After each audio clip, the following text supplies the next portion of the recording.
Do I even need that today? I have no idea. And here we go. 3, 2, 1. All right. It is Tuesday, October the 7th? Yeah. Started this beginning of October. Episode number 5 of the Vidcast. We made it a week. Congratulations to you, I guess, for watching. Because it has been a tumultuous week for me. I don't know. I've been learning some things. I kind of wanted to take a second since it's personal day. Again, Tuesdays, Thursdays, just going to kind of be off the cuff, whatever I feel like talking about today. So rather than the theme days, Monday, Wednesday, Friday. I've learned a lot of things, honestly, in just this short time of doing this vidcast. And most of them are good, to be honest. Just in the processes of creating something every day and having something to talk about every day. One thing that I am still working on is the preparation aspect. Knowing what I'm going to talk about. A lot of times I'm just kind of figuring out what's going on that day and just rattle it off the cuff.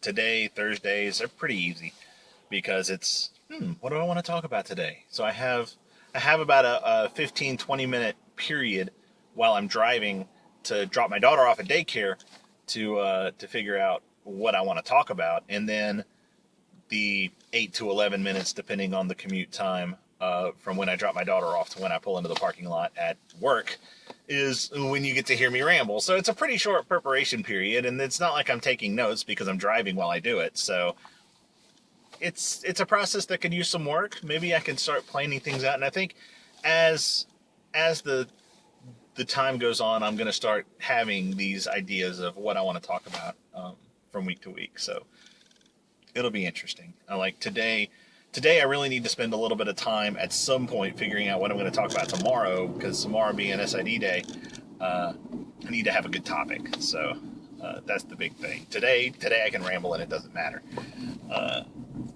Number 2 is filling the time. Just figuring out what I can talk about that's going to fill 8 to 11 minutes.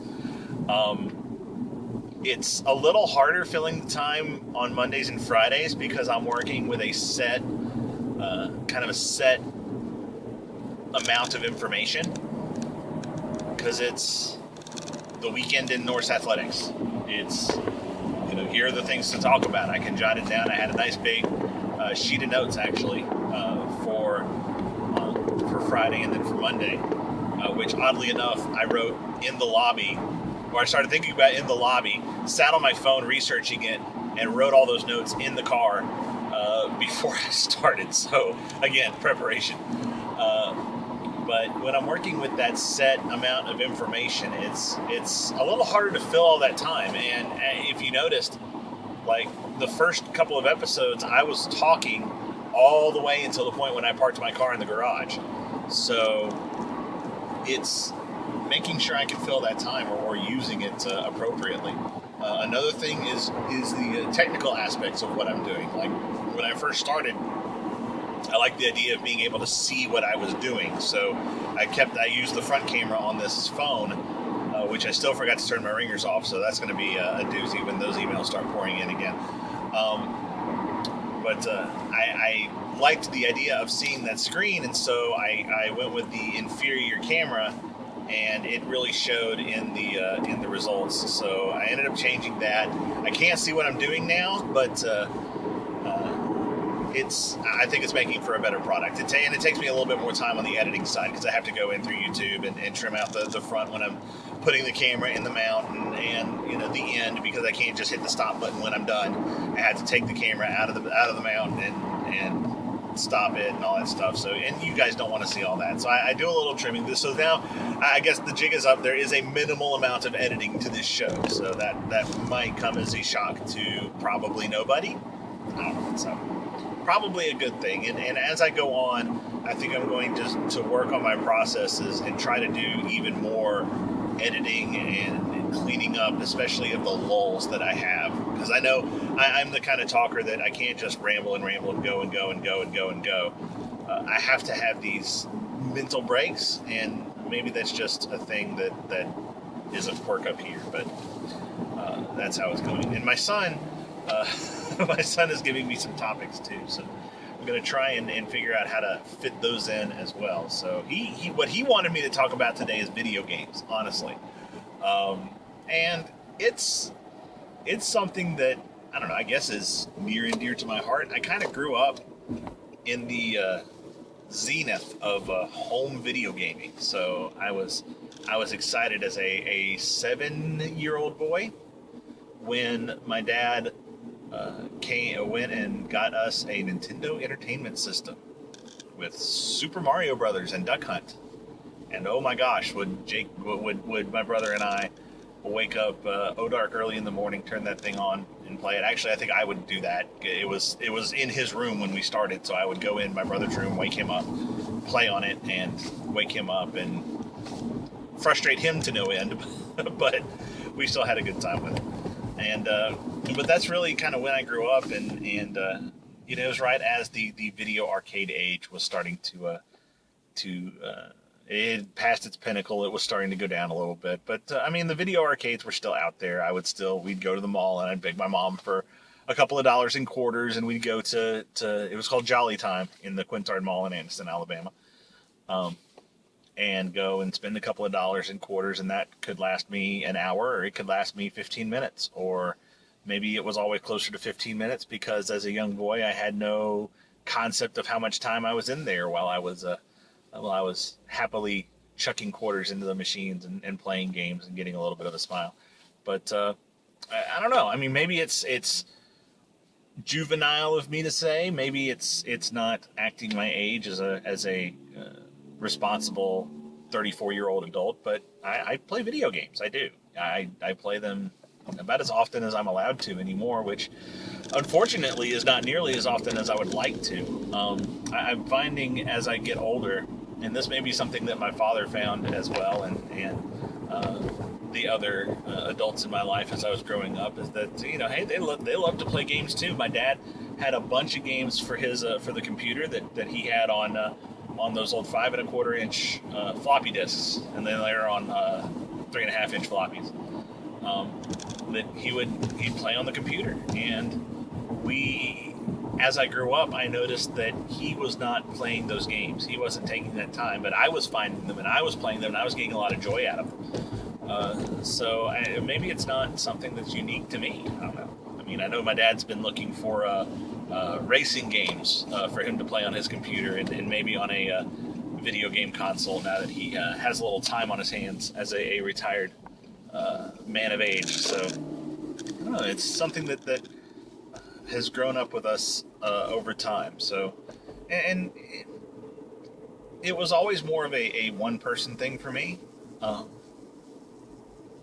I didn't spend a lot of time with my friends playing video games, because when we would play, we'd go outside. We'd ride bikes, we'd play basketball, we'd play football, you know, whatever.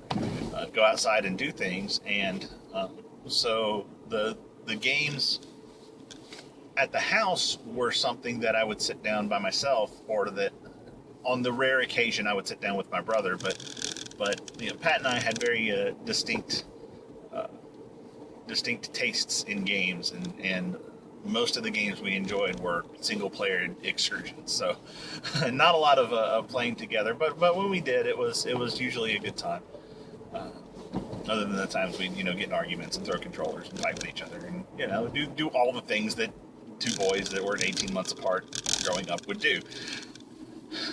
So, and that's kind of carried on, you know. I do play games with my son from time to time, whenever I can get a chance. It's hard when I'm sitting down at the house that I have the mental capacity to play games, because I like to really get immersed in what I'm doing and have a lot of fun with it. And he has started taking to the first-person shooters. Oddly enough, he's become a huge Halo fan. So we are. But as a part of that, I'm able to let him play that game And I'm sure there's some people watching out here who say, Halo, that's an M-rated game. That's a really bad game for him to be playing. And so I think that's one of the things where I can kind of be a steward over what he's doing there, because it's very easy for parents who aren't familiar with games to just throw that away and just shrug and say, my kid knows what he's doing. He's going to be trustworthy. I'll let him play whatever he wants. He wants this game, and I'm not even going to think about it. I'll just throw my money at it and let him have what he wants. Well, I like the fact that that I know what's going on with the game, with those games, because I've played them and I understand what they are, and I know the resources to go and find out if these games are appropriate beyond their rating. So what I found is that, like with Halo, it's an M-rated game, and there's a lot of shooting and stuff like that. But I found out a long time ago that my son can tell the difference between, hey, what's real things shooting at each other and what's cartoon fake shooting at each other. And he's figured that out pretty well, so I'm not too worried about that. But the bigger thing I'm worried about is the language and the character acting, because honestly, video games these days, they're interactive movies. They really are. So those of us who grew up and kind of got away from it in the last several years, even in the last 5, 6, 7, 8 years, games have become very much like Hollywood movies. So you have to concern yourself with, what's the dialogue? What's the music choices? What are the situations that the characters are being put in? And are those things that I want to expose my child to? And so I looked at those games and played through them a little bit, and kind of read some reviews of people who played through a lot more of it than me, and determined that on those situations, that those are games that I'm okay with him turning on and me not being in the room and him playing. So I've set up our machine where he can play those. And so, hey, take a little time and figure out the parental controls on your machines if you've got a kid. I'm going to try backing into the parking space today. Let's see if that's dangerous. So I know that doesn't tell you a lot about what I play, but I've had some games in the past, like I've played Grand Theft Auto. I played all the really bad ones too. I was a college age kid too, but those are games that I'm not willing to just drop and say, hey, Jake, just play what you want. I've had GTA 4 sitting in my collection for going on 5 years, and I haven't cracked it open. And maybe it's just my tastes have changed, and I'm not interested in those things. So the games I'm playing right now, I'd love to finish up Mass Effect 3. That's kind of my bread and butter right now. It's the single player adventure game, and I'm a space nerd. I was a Star Trek junkie. I still am. I'm a Star Wars junkie.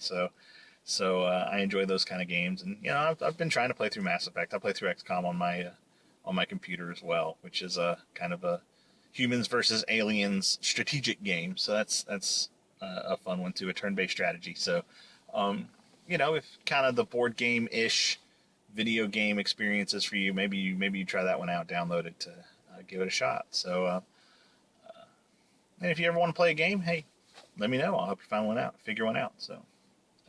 Or hey, come on over. We'll play some Xbox. So that's today. That's me and video games and what I've learned this week. Thanks for watching so much. You can, again, find me on Facebook, facebook.com SID Mike. You can follow me on Twitter at Mike Anderson SID. And until tomorrow, have a great day, everybody.